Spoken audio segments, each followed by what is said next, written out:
Infancy refers to the period from birth through 12 months of age. During this time, growth, development, and maturation occur rapidly and simultaneously. When we discuss growth, we're referring to an increase in physical size due to rapid cell division. This results in increases in weight, length, and head circumference, which are objective and easy to measure at well-child visits. Development follows a predictable sequence, meaning skills emerge in an expected order. However, the timing is not uniform. Infants may experience brief delays or regressions, and the pace can vary based on heredity and environment. Overall, growth and development remain consistent and predictable over time. The gradual functional improvement of body systems that are immature at birth begin to mature. During infancy, all the systems, that includes neurologic, respiratory, cardiovascular, GI, hematopoietic, immunologic, integumentary systems, etc., continue to mature. For example, the anterior fontanelle, which is the soft, diamond-shaped area at the top of an infant's head where the skull bones have not yet fully fused, remains open throughout infancy, beginning to close around 9 months and completing closure approximately around 18 months. This allows the brain to grow rapidly during infancy. Many systems are immature at birth and continue to develop throughout the first year and beyond. The respiratory rate slows from about 30 to 60 breaths per minute at birth to 20 to 30 breaths per minute by 12 months. Infants are at higher risk for respiratory compromise because their airways are narrow and immune protection is limited. Respiratory development improves during infancy but does not fully mature until later on. The cardiovascular system also matures rapidly. The heart doubles in size during the first year. Heart rate gradually decreases from 120 to 140 to about 100, and the blood pressure slowly increases as the circulatory system adapts. Thermoregulation becomes more effective over time as peripheral circulation improves, helping infants better maintain body temperature. The GI system matures as stomach capacity increases and digestive systems develop. By around 5 months, infants are better able to digest more complex carbohydrates. Dentition is another visible sign of maturation. The first primary teeth usually erupt between 6 and 8 months, and by 12 months, most infants have 4 to 8 teeth. Growth in infancy is assessed by measuring weight, length, and head circumference at each visit. These measurements reflect physical and brain growth and are plotted on standardized growth charts to track patterns over time. Weight for length is also used to assess proportional growth and nutritional status. When interpreting growth charts, nurses focus on percentiles and trends rather than a single measurement. Percentiles compare an infant's growth to others of the same age and sex. A higher or lower percentile alone does not indicate a problem, but measurements should remain proportional and follow a consistent growth curve. Significant shifts across percentiles may signal illness or nutritional concerns and require further assessment. For weight, the average newborn weighs about 3.4 kilograms or 7.5 pounds at birth. An infant's birth weight typically doubles by about 4 to 6 months and triples by 12 months. For example, a baby who weighs 7 pounds at birth would be expected to weigh about 14 pounds at 6 months and around 21 pounds by 1 year. Length at birth averages about 50 centimeters or 20 inches and increases by about 50% by 12 months. Head circumference averages about 35 centimeters at birth and increases by 10 centimeters approximately during the first year. This reflects rapid brain growth at this time. These growth patterns are important benchmarks, especially the weight doubling and tripling during the first year. This table summarizes neurologic maturation in infancy by showing the expected timing of primitive reflex disappearance and the emergence of protective reflexes. Because the central nervous system is not fully developed at birth, infants rely on primitive reflexes that are present at birth and gradually disappear as the brain matures.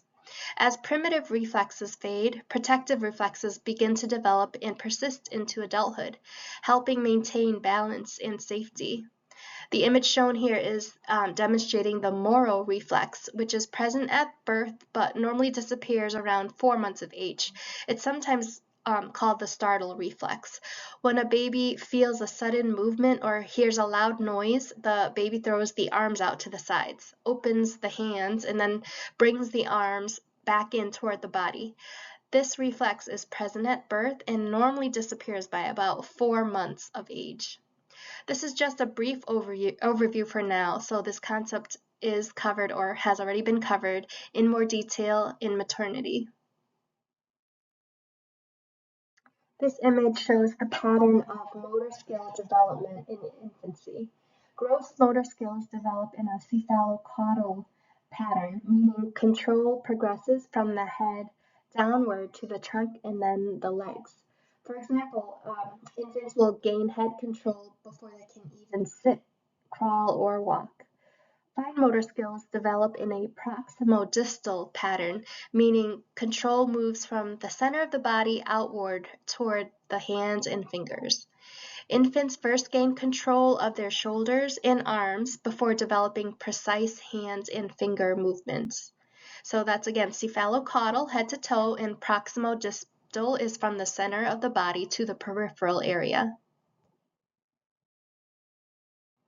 Gross motor development follows a predictable sequence, although the timing may vary. So by 2 months, infants can lift their head when prone, and they can move all 4 of their extremities. By 4 months, head control improves, and infants can hold the head steady and push themselves up on their forearms. At 6 months, infants roll from supine to prone and sit with support in a tripod position. This is generally when infants can begin sitting in high chairs but with support.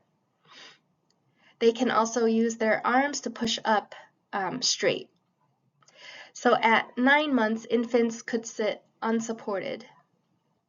Some may start crawling now or around the 10-month mark. If an infant still needs support to sit at this age, referral to a primary care provider may be indicated. So they should be sitting on their own at around 9 months. At 12 months, infants pole to stand and cruise while holding onto furniture. They may push large toys like those push-pull toys with wheels. That's appropriate at this age to support their gross motor development. It helps them with balance, strength, and coordination. Fine motor development involves increasing control of the hands and fingers and follows a proximo-distal pattern. That means movement develops from the center of the body outward to the hands and fingers. So this table from your book, Table 25.4, outlines the typical progression of fine motor skills during infancy, following a predictable sequence. So by 2 months, infants briefly open their hands. By 4 months, infants bat at objects, which means the infant is attempting to make contact or grab an object but lacks precise control. They can hold a toy when placed in the hand and bring their hands to the mouth. 4-month-old infants can hold a rattle if it is placed in their hand, but they do not yet fully grasp it on their own. By 6 months, infants can reach for a desired object. By 9 months, infants demonstrate a gross pincer grasp, using the whole hand to rake objects and can transfer objects from one hand to the other. By 12 months, infants develop a fine pincer grasp, using the thumb and forefinger, similar to picking up a raisin. So this represents advanced fine motor control, and it's also why choking hazards must be considered. At this age, infants may also begin using a cup and spoon with assistance. More advanced fine motor skills, such as holding a crayon to make marks or stacking cubes into a tower, typically occur around 12 months and beyond. This is very important when selecting developmentally appropriate toys. Social development in infancy focuses on how infants develop trust, interact with their environment, and begin early cognitive understanding. During infancy, the primary psychosocial task, according to Erikson, is trust versus mistrust. Infants develop a sense of trust when their needs are consistently and predictably met. Trust is not about who provides the care, but about reliability. When infants learn that hunger, discomfort, and distress are responded to consistently, they begin to feel safe in the world. Infants are also in Piaget's sensory motor stage. They learn through movement, senses, and interaction with objects. A key milestone during this stage is object permanence, which is demonstrated when an infant actively searches for a hidden object, typically around 8 to 9 months. From a sensory standpoint, infants learn through touch and physical closeness. From Freud's perspective, infancy is in the oral stage, where pleasure and comfort come from feeding, sucking, and close physical contact. So the best tactile stimulation for a 3-month-old, let's just say, is cuddling and sucking, which supports comfort, bonding, and trust, according to Freud. Early vocalization follows a predictable pattern. Around 2 months, infants coo. By 4 months, they laugh and make simple vowel sounds. Babbling begins around 6 months, and by 9 months, infants string sounds together without meaning, such as mama. By 12 months, speech becomes meaningful. Infants attach meaning to words like mama and dada and can follow simple directions. Touch is a very important sense for communication. So like we said, a 3-month-old probably best stimulated through cuddling, rocking, and sucking. So touch is very important. It's normal for language development to briefly plateau when infants are focused on mastering a major motor skill such as walking. Infants engage in solitary play, meaning they play alone and do not share or interact directly with other infants. Play during infancy is purposeful and coincides with developmental tasks, helping infants practice new skills. Play supports development psychologically and physically. It helps build coordination and perception of the environment. It's considered the work of the infant. Appropriate toys change with age to support developmental levels. So from about 1 to 4 months, rattles and mobiles with contrasting patterns support sensory and fine motor development. About 4 to 7 months old, age-appropriate toys would be fabric books and easy-to-hold toys that make noise. So around 8 to 12 months, toys that support movement and manipulation are best. So stacking cups, large blocks, balls, push-pull toys are all good.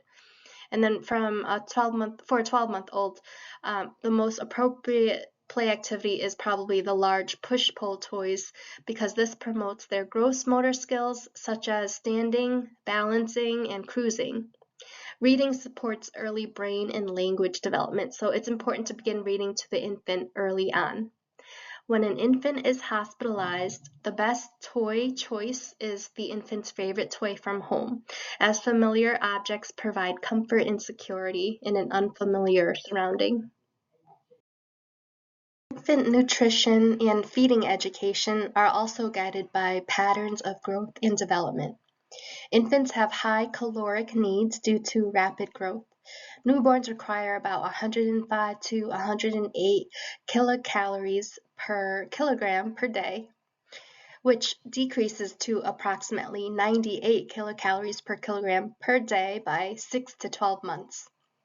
When discussing breastfeeding versus bottle feeding, nurses should emphasize that breastfed infants require vitamin D supplementation and rely on maternal iron stores during early infancy. Breastfed infants require vitamin D supplementation because breast milk does not provide sufficient vitamin D to meet the daily nutritional needs. Supplementation supports bone growth and should begin soon after birth. During early infancy, breastfed infants rely on maternal iron stores that were accumulated during gestation. These iron stores are typically adequate until about 6 to 9 months of age, after which additional dietary iron is needed to prevent iron deficiency. Formula-fed infants generally receive sufficient vitamin D and iron from these fortified formula, so supplementation needs will differ. Clear education helps caregivers understand why nutritional recommendations vary based on feeding method. For bottle feeding, caregivers should be taught to gently shake the bottle after warming, check and recheck the temperature before feeding to prevent any burns. Solid foods begin to be introduced around 4 to 6 months, starting with iron-fortified rice cereal. New foods should be introduced one at a time every 3 to 5 days to monitor for allergic reactions. Safety teaching is essential. Honey should be avoided due to botulism risk, and cow's milk should not be given before 1 year old. Choking hazards such as grapes and popcorn should be avoided. Other nursing considerations that help with comfort, security, and prevention during infancy. So here are a few. When administering injections, holding the infant in the mother's arms provides comfort, reduces anxiety and distress, and supports the infant's developing sense of trust. So caregiver presence is a key developmental intervention during painful procedures. Having parents bring the infant's favorite toy or comfort item from home also helps reduce stress during hospitalization. Familiar objects provide security and continuity, especially since infants can't understand the reason for hospitalization. Oral health teaching should begin early. Parents should be taught to clean the infant's gums and emerging teeth with a soft cloth and to avoid putting the infant to bed with a bottle. This prevents early childhood dental caries and establishes healthy oral hygiene habits early from infancy. These interventions align nursing care with the infant's developmental needs while promoting comfort, safety, and long-term health. Developmental screening in infancy involves both parent report and direct observation. Nurses should ask parents whether a skill has been attained and also observe the infant performing the skill during assessment whenever possible. For premature infants, growth and developmental milestones are evaluated using adjusted age, not chronological age. Adjusted age is calculated by subtracting the number of weeks or months the infant was born early, so this prevents mislabeling normal development as delayed. Standardized screening tools are commonly used to support assessment and early identification of delays. These include the Ages and Stages Questionnaire, or the ASQ, which evaluates the infant's developmental progress. Parents complete this screening tool from 1 month to 5.5 years old, which assesses communication, gross motor, fine motor, problem solving, and personal and social skills.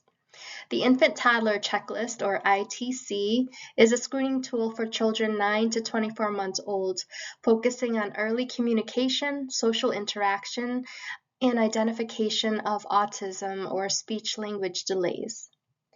Infant Development Inventory, IDI, is another parent-completed screening tool for infants aged from birth to 18 months old, evaluating early motor, cognitive language, and also social development.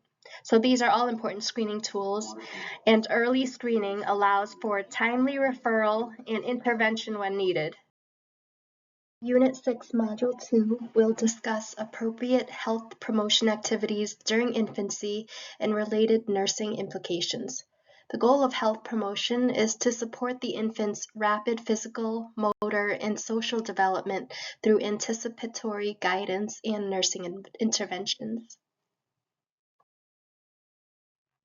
The subcompetencies are listed here, and this also is from the Maternity and Pediatric Nursing textbook, chapter 25.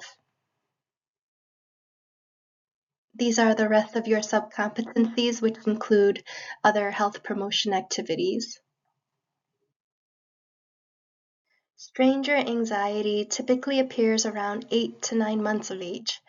At this stage, the infant recognizes that they're separate from others, so they may become clingy or cry when approached by strangers or unfamiliar people, even if the parent is present. In the hospital, to minimize distress, the nurse should talk softly and approach the infant slowly. The nurse should avoid sudden gestures that may startle the infant. If parents are present, stay within the infant's sight with the parent nearby to help the infant feel secure. Also remember that too much stimulation can overwhelm infants. Separation anxiety begins in late infancy. The infant becomes distressed when the parent leaves because they don't fully understand yet that the parent will come back. Over time, the infant will eventually calm down and engage with the current caregiver. The most important nursing intervention is to reassure parents that this is normal and a sign of healthy attachments. Attachment and parent-infant interaction is all about how bonding develops and how we can recognize it in real time. First, let's talk about forming bonds. So successful attachment is often observed through simple behaviors like eye contact, gentle touching, holding, and responsive vocalization such as talking to the baby, soothing, and reacting to the infant's cues. These behaviors help the infant feel safe and supported, and they are signs that bonding is developing appropriately. Nursing assessment. If a parent appears to avoid eye contact with the infant, our priority is not to assume something is wrong right away. Instead, we assess for other attachment behaviors to determine the overall quality of the relationship. For example, are they holding the baby, comforting them when they cry, responding to their needs, or perhaps speaking calmly to them? Attachment can look different for different families, so we look at the full picture before drawing any conclusions. Limit setting and discipline in infancy and early childhood is about safety and teaching problem solving, not punishment. So the goal is to provide a safe environment while helping the child learn boundaries and appropriate behavior over time. In terms of strategies, parents should use a firm no for dangerous situations like reaching for electrical outlets, pulling on cords, or climbing something unsafe. Then we can redirect the child away from the undesirable behavior and toward a safer option. From a nursing perspective, our role is to educate, encourage, and praise the parent for taking action while reinforcing the importance of using no consistently. Consistency is what helps children learn. If no sometimes means no and other times maybe means maybe, they will keep testing limits. We also want parents to focus on redirection and maintaining a child-proofed home. Child-proofed home. The environment matters because children explore naturally, and preventing unsafe access is often more effective than constantly correcting behavior. So remember, misbehavior often reflects unmet needs like hunger, perhaps fatigue, insecurity, or needing comfort and warmth. So we always want parents thinking, what does my child need right now, instead of labeling the child as bad. So physical punishment or spanking should never be used. It does not teach problem solving, and it can increase fear and aggression rather than improve behavior. Thumb sucking and pacifier use are common in infancy, and sucking is actually a healthy self-comforting activity. It helps infants soothe themselves, regulate stress, and settle, especially between feedings or during times of fatigue. From a nursing guidance perspective, we want parents to understand that pacifiers are fine, but they should not be used to replace needed food or parental attention. In other words, if the infant is showing hunger cues or needs comfort and connection, we should encourage parents to meet that need first rather than automatically give a pacifier to the infant. It's important to ensure good hygiene. Pacifiers should be kept clean, replaced when worn, and of course not shared between children. For safety, pacifiers should never be tied around the infant's neck with a string because of the risk for strangulation. If parents want to keep the pacifier close, they should use safe alternatives that are designed appropriately and always supervised. Finally, regarding weaning, it is recommended to begin weaning from the pacifier by about 18 months to reduce the risk of dental misalignment in prolonged oral habits. For childcare options, the nurse's role is to help parents evaluate care based on the family's specific needs, licensing requirements, and overall safety. There's no perfect option for every family, so we focus on helping parents choose the safest and most appropriate setting for their child. In general, types of care can include center-based daycare programs, home-based childcare, or care provided by family members. Each option can be safe and appropriate, but each one comes with different strengths and concerns related to structure, supervision, and consistency. Key considerations when choosing child care include having low caregiver to child ratios, because fewer children per caregiver probably means better supervision and more individualized attention. We also want parents looking closely at cleanliness, infection control practices, and safety protocols such as hand hygiene, safe sleep practices, secure entrances, and emergency policies. Parents are encouraged to visit the child care setting ahead of time. This helps them feel comfortable with the environment, and it can also ease the child's transition by reducing separation anxiety and helping the child become familiar with the new setting and caregivers. During the first 6 months of life, the infant's primary source of nutrition should be breast milk or iron fortified formula because these provide all the nutrients the infant needs for healthy growth and development. Breastfeeding has many important benefits. It provides strong immunologic protection, supports brain development, and promotes bonding between the parent and infant. In terms of nutritional needs, infants require a high amount of fluids. Newborns need about 140 to 160 milliliters per kilogram per day, and as infants get older, they typically need about 100 milliliters per kilogram per day.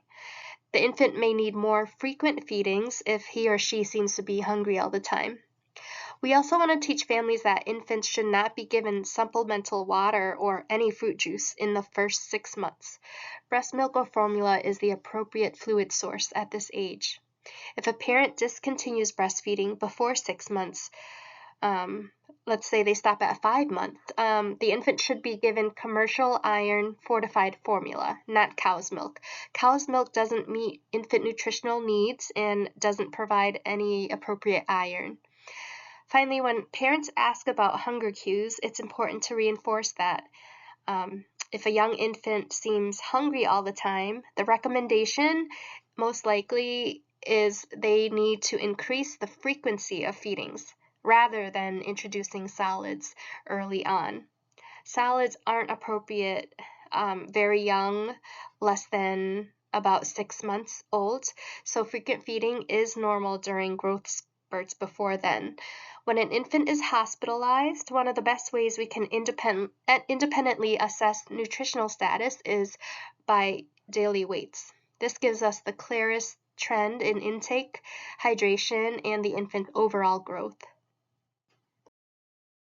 During the second 6 months of infancy, breast milk or formula is still the primary source of nutrition even when solids are introduced. So if the infant is breastfed, they should still continue breastfeeding while solids are gradually added. There's also a decrease in caloric needs per kilogram of weight compared to the younger infant. Parents should be made aware of this need for decreased feeding times. A nutritional history assessment of an infant should include who feeds the infant, the types of fluids and foods not tolerated by the infant, and also their feeding pattern. When introducing solids, this typically begins between 4 to 6 months, depending on the infant, once the tongue extrusion reflex disappears and the infant can sit with support.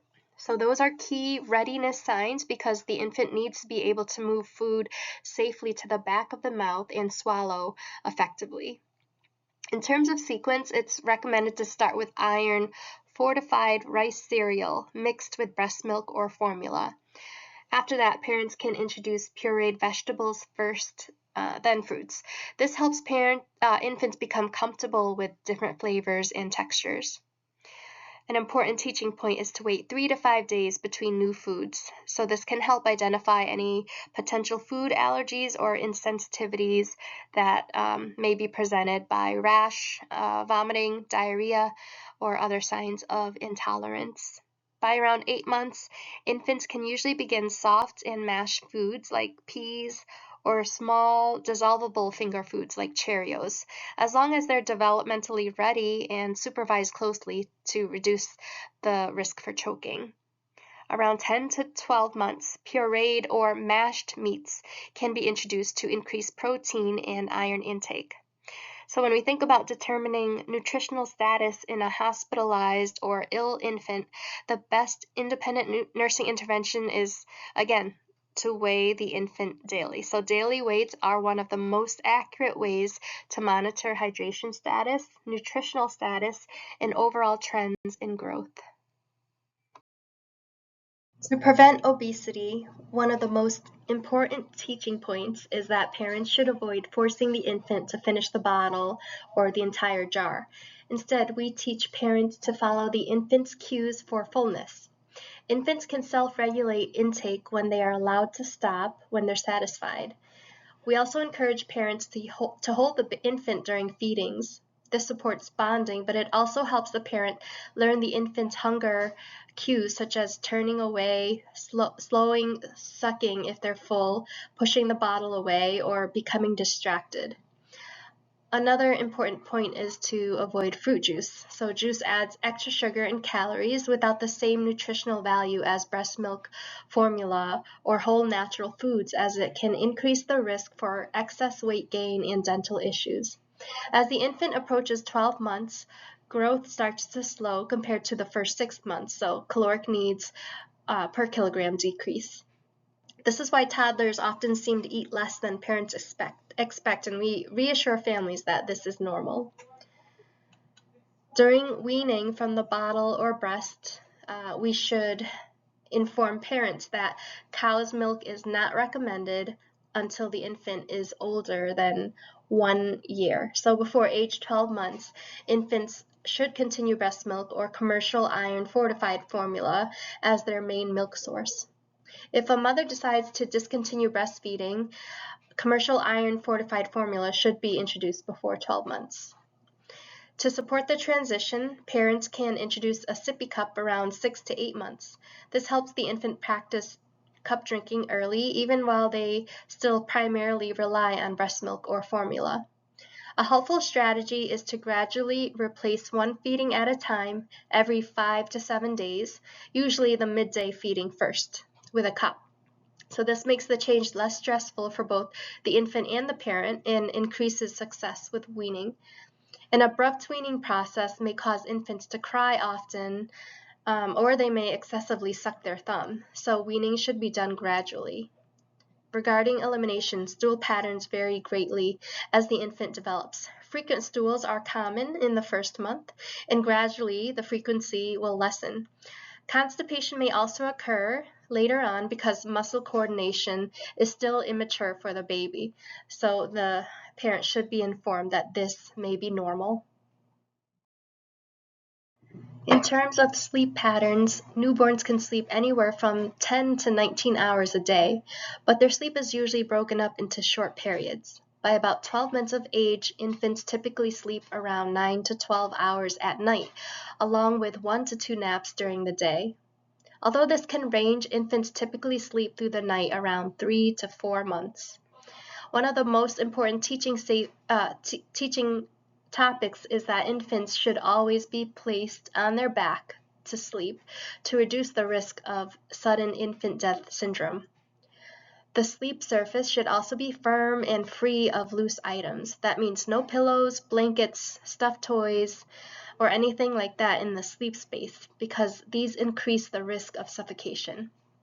By around 4 months, parents can begin establishing a consistent bedtime routine to help infants learn to self-soothe.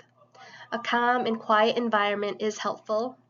Swaddling must be discontinued as soon as the infant shows signs of being able to roll over. A predictable routine helps infants transition into sleep more smoothly and supports longer stretches of nighttime sleep. We encourage parents to continue routines and comfort measures that are already used at home if the infant is hospitalized. Familiar patterns help decrease stress and support rest. In the hospital setting, nurses should cluster care whenever possible so infants can have longer, uninterrupted periods of rest, which supports growth, healing, and overall development. Now let's focus on safety and injury prevention, which is one of the most important parts of infant nursing care. So for car safety, infants must be in a rear-facing car seat in the back for the entire first year, and much more beyond. Rear-facing provides the best protection for the infant's head, neck, and spine. For home safety, parents should use safety gates at the top and bottom of stairs and use outlet covers and cabinet locks to prevent falls and electrical injuries or poisoning. One key age-specific risk to remember is that for infants aged 1 to 6 months, the most frequent type of accident is suffocation. This reinforces why safe sleep and a safe environment are critical. So parents should identify and avoid choking hazards like small toys or other objects, even small hard foods. Keep toxic substances out and locked away, like cleaning products and medications. Put them completely out of reach. Avoid pillows and cushions. Any crib toys with strings should also be removed. Water safety is also another important teaching point. Infants should never be left alone in a bathtub or near a pool, not even for a second. Drowning can happen very quickly and silently. And lastly, in the clinical setting, if an infant has an IV site secured, the nurse must carefully assess circulatory status in all extremities. We want to monitor for swelling, any coolness or discoloration, delayed capillary refill, or decreased pulses. We want to do this often to prevent injury related to the stabilization materials or infiltration of the needle itself. The last part of this module focuses on education priorities and community resources that nurses can use to support families. So for priorities, anticipatory guidance should focus on the next stage of development, not only about what the infant is doing currently. So we teach parents what to expect next and how to prepare. For example, if you have a 4-month-old infant, you would start educating parents about baby proofing for crawling, for example.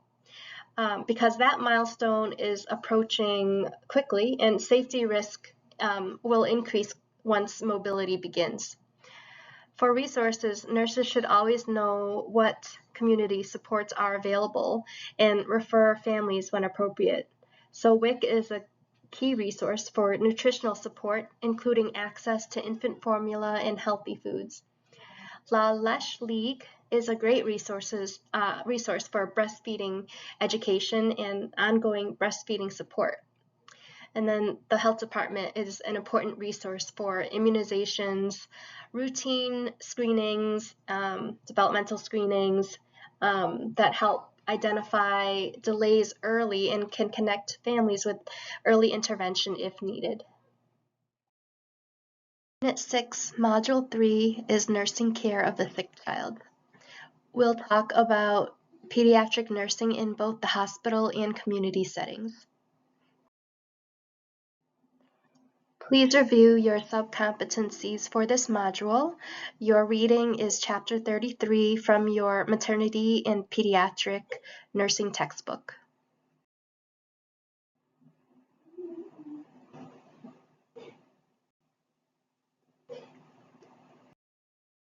Illness and hospitalization are stressful for children and families. Common stressors for children include anxiety, fear, separation anxiety, and loss of control. Anxiety and fear often come from unfamiliar environments, painful or invasive procedures like inserting an IV, and also not knowing what to expect. Hospitals can feel overwhelming, especially for children who have limited understanding of what's happening. While nurses should acknowledge feelings and provide age-appropriate explanations, unnecessary delays of required procedures can increase anxiety. Prolonged anticipation often makes fear worse rather than better. Separation anxiety is one of the most significant stressors for children, but especially for infants and toddlers. Being separated from parents and familiar surroundings causes distress and is the most stressful aspect of hospitalization for many children. Loss of control is especially significant for school-age children. Hospitalization disrupts routines and independence, which can increase anxiety. Children at this stage may try to cope by delaying or negotiating procedures. Parents are also affected by their child's hospitalization. The most common initial reaction parents have to their child's hospitalization is fear. Understanding these stressors helps nurses provide developmentally appropriate, family-centered care. When caring for a hospitalized child, safety and physical care are always top priorities. Maintaining a secure environment is essential to prevent injuries and complications. Nurses must follow strict safety protocols, including ensuring that the child always has proper identification and monitoring closely to prevent falls from beds or cribs. Crib safety is especially important. Side rails should remain up at all times, and for infants or toddlers who are at risk of climbing out, a clear plastic crib, such as the one shown in this image here, cover may be used. Restraints are used only as a last resort and only when necessary.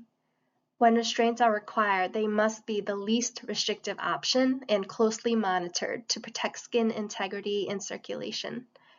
Safe transport is another important responsibility of the nurse. Nurses should use age-appropriate methods like wagons with high sides, strollers with safety belts, or even carrying infants using a football hold. So in addition to environmental safety, physical care includes safe medication administration, which we'll discuss in another slide. Also close monitoring of IV sites. So nurses must assess for signs of infiltration, such as coolness, taut skin, or blanching at the venipuncture site. Overall, priorities of care for the hospitalized child include completing a thorough admission assessment, orienting the child and family to the environment, supporting the family, and ensuring safety throughout the hospital stay. Infection control is a critical priority when caring for hospitalized children. Children with known or suspected infectious diseases, those who are immunocompromised also, may require isolation to prevent the spread of infection. Nurses and visitors must use appropriate PPE or personal protective equipment like gloves, gowns, masks, based on the required precaution, perhaps even goggles. Because PPE can be frightening for children, nurses should explain its purpose and, when possible, allow the child to see the nurse's face before a mask is applied to reduce anxiety if it's possible. Fever management is another key aspect of nursing care. So antipyretics such as acetaminophen and ibuprofen are commonly used in pediatric patients. The primary reason for treating fever with antipyretics is to prevent hyperthermia and also the increased metabolic demands associated with elevated body temperature. Nurses are responsible for ensuring accurate weight-based dosing and monitoring the child's response to prevent toxicity or adverse effects. Nutrition and hydration support healing and comfort, so maintaining normal feeding routines whenever possible helps promote a sense of normalcy for the child. Some children may require specialized nutritional delivery method, such as portable feeding pumps to allow mobility. So before discharge, nurses have to provide clear teaching regarding dietary needs, fluid intake, and any special nutrition requirements for home care. These interventions support both physical safety and emotional well-being while promoting recovery and continuity of care. A key role of the pediatric nurse is helping to minimize stress related to illness and hospitalization. Promoting coping and comfort is necessary for both the child and the family. Preparation for procedures helps reduce fear of the unknown. So nurses could use age-appropriate explanation, if allowed, if the child is able to understand, and also allow children to see and touch equipment such as the stethoscope or mask before it's used. Play is a powerful therapeutic tool. So therapeutic play allows children to express their feelings and gain a sense of mastery. Perhaps needle play with a toy needle on a doll, for example, helps children work through fears related to injections or procedures. Minimizing separation is important, especially for young children. Parents should be encouraged to room in and participate in daily care, such as feeding and bathing if they're able to. Familiar routines and caregiver presence help reduce anxiety and promote trust.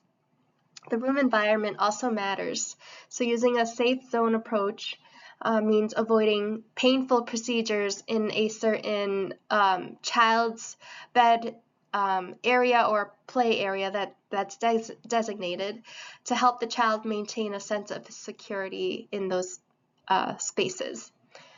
Comfort measure should always be developmentally appropriate. For infants, for example, techniques can be swaddling, sucking, gentle motion, which are highly effective. Allowing children to keep their favorite toy or blanket supports coping by providing familiarity and security. Throughout the care, nurses should involve the parents, maintain routines, encourage age-appropriate independence, and use therapeutic communication. Open-ended questions help parents express their feelings, and empathy strengthens the nurse-family partnership. So all of these interventions work together to reduce stress, help improve cooperation, and support healing during hospitalization. Pain assessment and management in pediatric patients should be one of the main priorities. Because infants and young children can't reliably self-report pain, nurses have to use developmentally appropriate assessment tools. So for infants and nonverbal children, usually less than 3 years old, we use the FLAC scale. So FLAC stands for face, legs, activity, cry, and consolability. Each category is scored from 0 to 2, with the higher score indicating increased pain in that category. Nurses should observe behavioral cues such as facial expressions, the leg movement, activity level, crying, and consolability means how easily the child can be comforted. These observations guide clinical decision making when verbal communication from the child isn't possible. Pain management involves pharmacological and non-pharmacological interventions.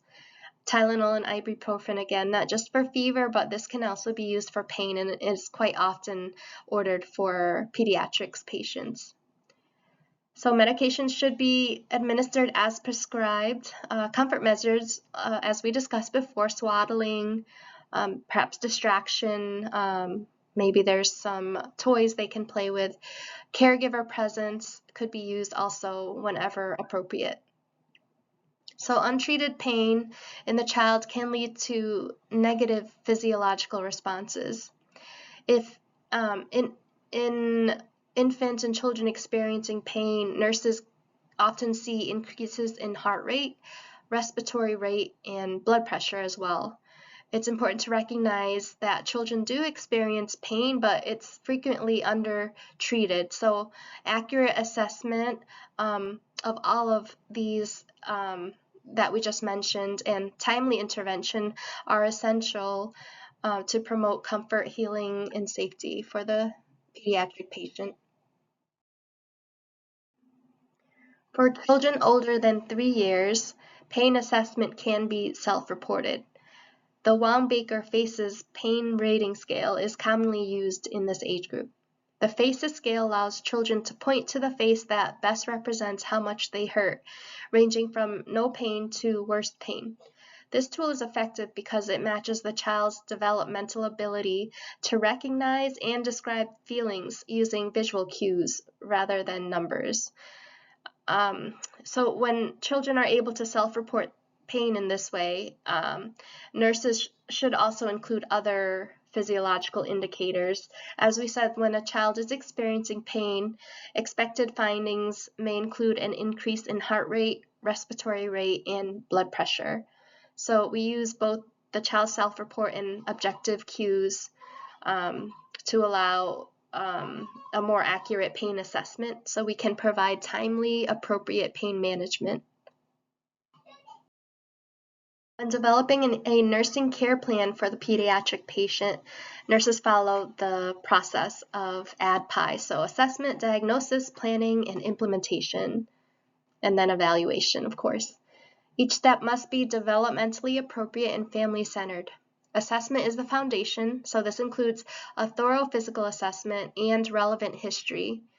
For infants, documenting the birth history is essential, including prematurity or perhaps delivery complications. Other ongoing assessments should include monitoring of the IV site, vital signs, intake and output, and comfort.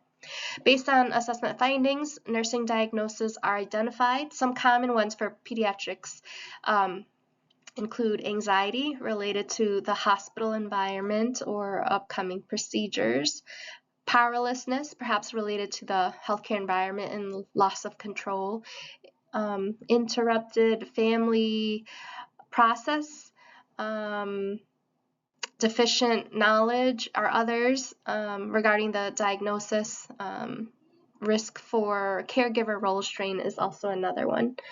So this planning phase, the planning phase focuses on setting goals that promote safety, comfort, control, and age-appropriate development. So the goal for the interventions should aim to minimize stress, support coping, and maintain routines whenever possible. So implementation involves carrying out interventions in a way that builds trust and reduces fear. So for toddlers, physical exams perhaps should be performed while the child sits on the parent's lap. Children should be allowed to touch and examine equipment before procedures. Therapeutic play could also be used to help them process fear. Transitional objects such as a favorite blanket or toy should be encouraged as they provide security in unfamiliar environments. Nurses should use open-ended questions and empathy to support parents and strengthen the nurse-family dynamic.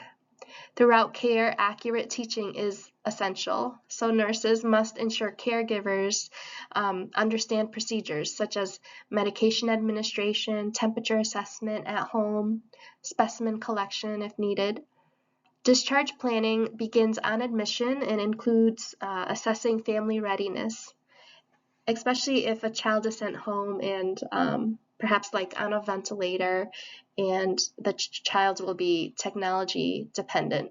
So parental willingness and ability are critical for a safe and effective home care. This structured, family-centered approach supports safety, comfort, and continuity of care for pediatric patients. Medication management in pediatric patients requires precision and vigilance. All pediatric patients must be calculated using accurate weight-based dosing to prevent underdosing or toxicity. It should be very precise That's why we typically don't round when we do dosage calculations for pediatric patients. Common medications you will frequently see include antipyretics and analgesics, as we mentioned, acetaminophen or ibuprofen. Antibiotics like amoxicillin, ampicillin, ceftriaxone, Unicin, vancomycin, azithromycin are pretty common, and corticosteroids like prednisone. Nurses are responsible for understanding each medication's action, contraindications, and required assessments. For example, vancomycin requires close monitoring of trough levels. So these are lab levels that must be drawn, and as well as renal function. So this is important to know before administration. The administration of medication should also be developmentally appropriate. So, for example, infants who need PO liquid medications should be given the meds using a syringe without a needle, slowly instilled into the cheek pouch to reduce the risk of choking. So metal spoons, medicine cups, or placing the syringe in the back of the mouth are definitely not good practice and should be avoided. This should also be taught to the parent as well. Routes of administration may include eye drops, IV medications, IM medications, oral liquids, etc. When administering eye drops, nurses should stabilize their hands on the child's forehead, pull down the lower eyelid, and place the medication into the lower conjunctival sac. IV medication administration requires careful site monitoring, as we mentioned, so very important to know. Some signs to note are cool, taut skin, blanching at the site, as this could indicate infiltration, so this has to be addressed promptly. Education is a critical nursing responsibility, so before discharge, caregivers have to be taught the correct dose, route schedule, and potential side effects of all medications.